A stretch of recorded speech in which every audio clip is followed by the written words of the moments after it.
Ada seorang perempuan datang ke acara kumpul keluarga. Dia telah bertahun-tahun bekerja sebagai perawat, dan ketika datang ke acara itu, dia langsung memperhatikan wajah ayah mertuanya. Dan kurang lebih mengatakan, "Saya ngerasa khawatir dengan bapak." Tapi sang mertua merasa baik-baik saja. Lalu si perempuan memaksa, "Saya tidak bercanda pak, bapak harus ke rumah sakit sekarang." Ternyata benar, bapak itu harus menjalani operasi kritis karena adanya sumbatan di arteri besar dan hampir membuatnya terkena serangan jantung. Tanpa intuisi si perempuan itu, mungkin bapak mertuanya sudah meninggal dunia. Yang menjadi pertanyaan adalah, kok bisa ya si perempuan itu tahu? Setelah bertahun-tahun menangani orang yang gagal jantung, perempuan itu tanpa sadari memiliki kemampuan mengenali pola wajah seseorang yang bermasalah secara kesehatan hanya dengan melihatnya menggunakan mata telanjang. Teman-teman, perubahan itu cenderung sulit dilakukan dan manusia fitrahnya memang menolak perubahan kok. Tapi kalau kita tidak berubah, sedangkan dunia ini terus-menerus mendistrupsi kita akan tertinggal guys. Berita bagusnya, perubahan yang sulit itu akan kita buat mudah nih dengan 4 hukum dari buku Atomic Habits karya James Clear. Menjadikannya terlihat, menjadikannya menarik, menjadikannya mudah, dan menjadikan memuaskan. Langsung kita bahas hukum yang pertama tentang menjadikannya terlihat. Bagian yang pertama, sosok yang terlihat ada yang gak beres dengan dirinya. Si perempuan tadi menunjukkan salah satu kemampuan otak yang unik, teman-teman.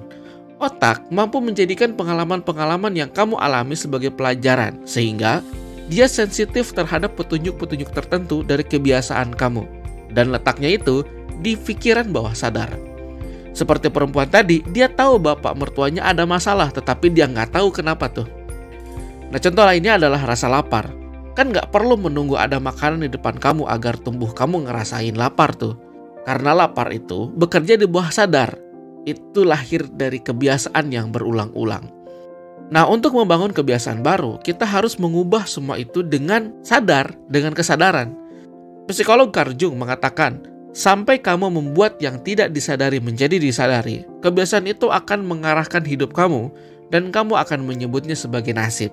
Jadi kalau kamu gagal dalam hidup, jangan salahkan nasib sebetulnya. Salahkan diri kamu sendiri yang tidak mengubah kebiasaan kamu. Scorecard kebiasaan.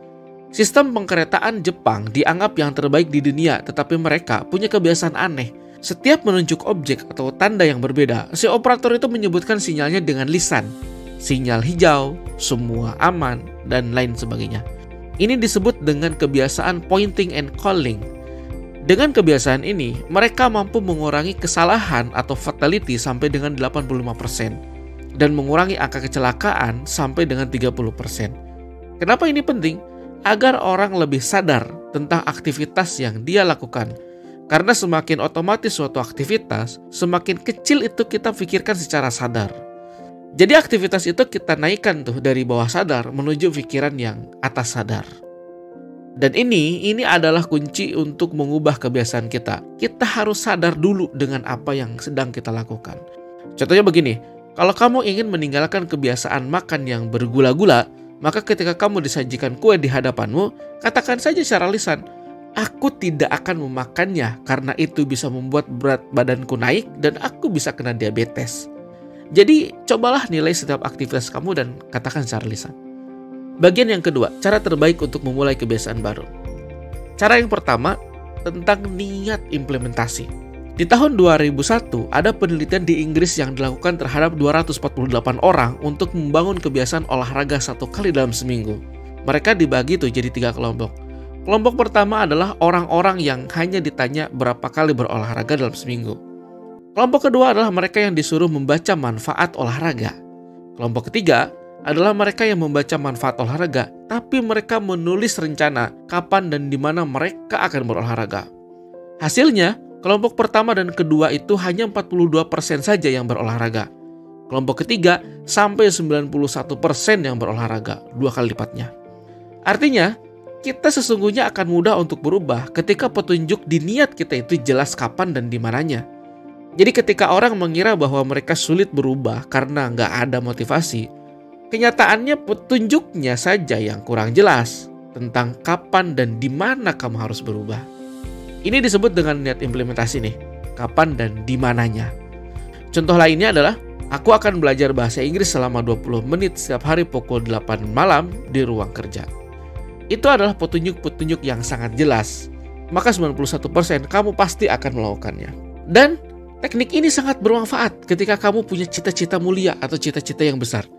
Misal, kamu ingin punya perusahaan besar senilai 1 triliun rupiah.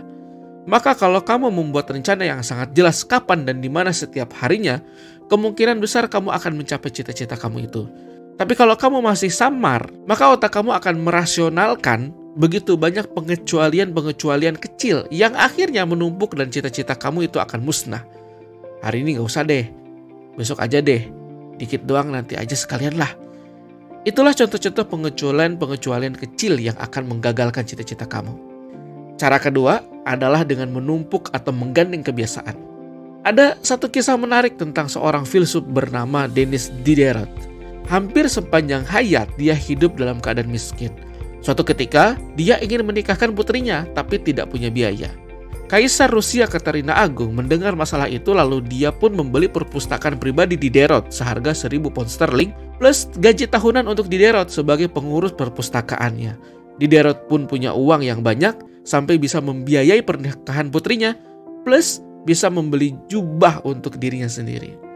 Lalu karena merasa jubah itu terlalu bagus dibandingkan semua barang yang dia miliki, dia pun menulis sebuah kalimat. Sudah tidak ada kecocokan lagi, tidak ada kesatuan dan tidak ada keindahan lagi. Lalu mulailah dia mengganti karpetnya dengan karet mahal, menghias rumahnya dengan patung-patung, menghias perapian dan meja makan, mengganti kursi rotannya dengan kursi berlapis kulit, dan lain sebagainya seperti kartu domino yang jatuh satu persatu. Belanja satu barang disusul dengan belanja berikutnya. Nah inilah yang disebut dengan Diderot Effect. Kayaknya banyak orang ya yang terkena efek Diderot ini. Nah dari sini ada satu metode menarik yang diciptakan oleh B.J. Fogg, yaitu menumpuk kebiasaan. Rumusnya adalah setelah kebiasaan sekarang, aku akan kebiasaan baru. Contohnya begini, setiap pagi setelah menyeduh kopi, aku akan bermeditasi selama 7 menit. Atau setiap duduk untuk sarapan, aku akan mengucapkan rasa syukur kepada Tuhan Yang Maha Kuasa. Jadi kamu tinggal menggandengkan satu kebiasaan baru kepada kebiasaan yang biasa kamu lakukan. Setelahnya, kebiasaan baru itu akan otomatis kamu lakukan. Atau kamu juga bisa menggunakan metode sisipan dengan cara kamu menyisipkan satu aktivitas baru di dalam rutinitas kamu. Contohnya, kamu biasa mandi kemudian berdoa kemudian tidur. Lalu, kamu ingin mencoba punya kebiasaan baru yaitu membaca. Maka, sisipkanlah membaca itu. Jadinya seperti ini, kamu mandi, kemudian menyimpan buku di tempat tidur, lalu kamu berdoa dan tidur. Jadi ketika kamu hendak tidur, kamu akan membaca dulu buku itu. Walaupun sekedar buka mukadimahnya tok ya, lalu tertidur ya nggak masalah. Strategi menaruh buku di kasur itu adalah strategi memilih petunjuk yang terlihat dan spesifik untuk memicu sebuah aksi, dan itu ditempatkan di rutinitas yang biasa kamu lakukan. Teman-teman, kita coba dalami strategi ini. Masuk ke bagian yang ketiga, motivasi itu terlalu wah, justru lingkunganlah yang lebih penting. Di tahun 36, Kurt Lewin menulis sebuah persamaan sederhana bahwa behavior adalah fungsi dari people di dalam environment. Gara-gara ini, ada satu fenomena yang disebut dengan suggestion impulse buying, yaitu ketika seseorang melihat sebuah produk untuk pertama kali, lalu dia merasa harus membelinya. Dia membeli bukan karena ingin, tetapi karena produk itu ada di depan mata dia. Inilah sebabnya produk-produk merek terkenal dan mahal diletakkan atau dipajang di rak bagian yang paling pas setinggi mata kita, mudah dilihat dan mudah dijangkau oleh pengunjung. Tanpa kita sadari, tindakan kita banyak dipengaruhi oleh pilihan-pilihan yang itu kelihatan. Dan secara sains, tubuh manusia itu punya 11 juta reseptor sensoris. 10 jutanya itu dikhususkan untuk penglihatan loh.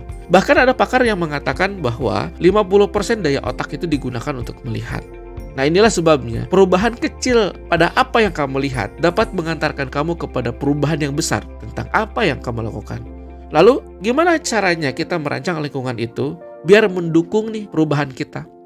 Di awal tahun 90, staf kebersihan di Bandara Schiphol Amsterdam memasang sebuah stiker kecil yang terlihat seperti gambar lalat di setiap kloset. Akhirnya, setiap kali orang laki-laki datang untuk buang air kecil, mereka otomatis mengarahkan kencing mereka ke gambar stiker itu. Sehingga secara signifikan bisa mengurangi cipratan keluar dari kloset. Nah setelah dianalisis, dengan adanya stiker lalat itu, telah menurunkan biaya pembersihan kamar kecil sebesar 8% per tahun. Lucu juga ya. Tapi inilah dampak sebuah visual, sesuatu yang terlihat. Contoh dalam merancang ulang lingkungan kita untuk kebiasaan baru adalah begini. Jika kamu ingin minum air putih lebih banyak, maka isi beberapa botol air putih dan simpan di beberapa tempat yang biasa kamu kunjungi, seperti meja kerja, ruang tamu, kamar, dan dapur. Nah, cara ini bisa membuat kamu persisten dengan bertemu dari lebih dari satu petunjuk yang terlihat. Kamu akan punya kebiasaan baru, yaitu minum banyak air putih. Petunjuk lainnya adalah konteks atau lokasi yang kondusif.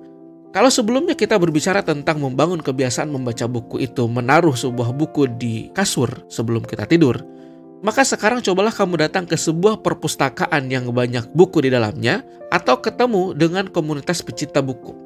Di sini kita tidak berbicara lagi tentang sebuah benda spesifik, tetapi kita berbicara tentang sebuah hubungan antara berbagai macam hal yang mendukung kamu membangun kebiasaan baru itu.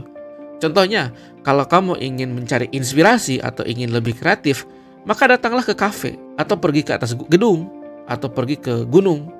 Tempat-tempat itu akan memberikan inspirasi yang banyak buat kamu. Tapi hati-hati juga ya ketika kamu mencampurkan konteks.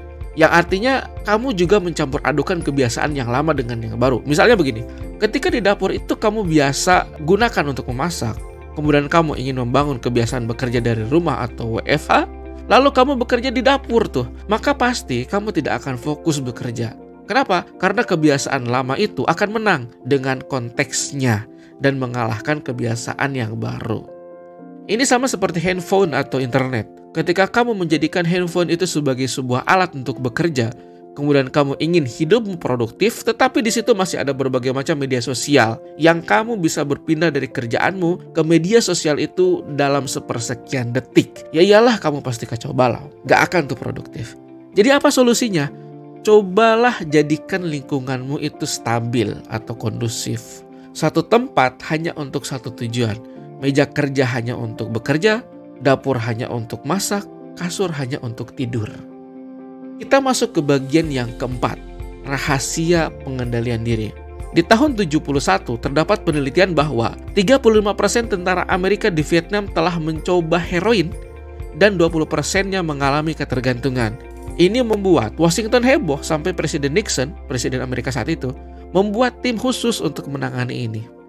Lee Robbins, salah satu penelitinya, menemukan bahwa 9 dari 10 tentara yang kecanduan itu sembuh seketika ketika kembali ke Amerika. Dia kemudian mengatakan begini, ketagihan itu bisa hilang secara spontan kalau terjadi perubahan yang radikal di lingkungan seseorang. Jadi ketika di Vietnam, tentara itu setiap hari ketemu dengan petunjuk tentang heroin. Barangnya mudah ketemu, suasana perang yang stres, dan mereka jauh dari rumah. Tetapi ketika mereka pulang ke Amerika, heroin sulit ditemukan, suasananya stabil dan dekat dengan keluarga, maka lingkungan berubah secara radikal. Mereka pun sembuh seketika. Lucunya adalah, orang yang punya pengendalian diri yang paling baik justru adalah orang yang paling jarang menggunakan pengendalian dirinya itu. Jadi, betul sih, ketekunan, tekad, dan kemauan itu penting banget untuk kesuksesan. Tetapi, cara meningkatkan kualitas diri bukanlah dengan menuntut kamu menjadi orang yang lebih disiplin, namun dengan cara menciptakan lingkungan yang lebih disiplin. Begitu suatu kebiasaan telah terprogram di otak kamu, dorongan untuk melakukan kebiasaan itu akan muncul setiap kali lingkungan di mana petunjuknya itu muncul. Contohnya, memperlihatkan gambar paru-paru yang terbakar karena rokok kepada seorang perokok justru mendorong dia untuk mengambil rokok dan menyulutnya loh. Atau ketika kamu iseng aja masuk ke kamar mandi dan membuka keran air, maka umumnya kamu akan merasa mules atau ingin kencing karena memang kamar mandi itu sudah terprogram di dalam otak kamu untuk melakukan kedua hal itu. Tapi kurang menariknya adalah kebiasaan buruk itu bersifat autokatalis. Dia mengumpan dirinya sendiri. Mencemaskan kesehatan itu membuat kamu jadi cemas. Kemudian kamu merokok tuh untuk meredakan kecemasan ceritanya. Tapi dengan merokok itu kesehatan kamu justru memburuk, lalu kamu cemas lagi. Ya muter aja terus gitu. Jadi teman-teman, kamu bisa menghentikan kebiasaan tetapi mustahil untuk melupakannya. Maka solusi paling menarik adalah hilangkan sumber kebiasaan di lingkungannya itu. Kalau kamu ngerasa nggak produktif, ya simpan aja HP itu di ruangan yang jauh dari tempat kamu kerja. Atau kalau kamu ngerasa nggak sukses-sukses, maka unfollow aja tuh semua akun-akun medsos yang isinya flexing, kecemburuan, unfaedah. Atau kalau kamu ngerasa kecanduan nonton, maka pindahin aja TV-nya ke tempat lain, ke gudang misalnya. Atau kalau kamu ngerasa kecanduan game di handphone, ya uninstall aja gamenya. Atau downgrade aja HP-nya ke HP yang jadul. Maka fokuskanlah energi kamu untuk mengatur lingkungan. Hilangin aja tuh semua petunjuk yang membuat kamu nggak produktif. Jadikan semuanya tidak terlihat. Kayak kebalikan dari hukum pertama ya. Tapi sama-sama berfaedah. Menarik.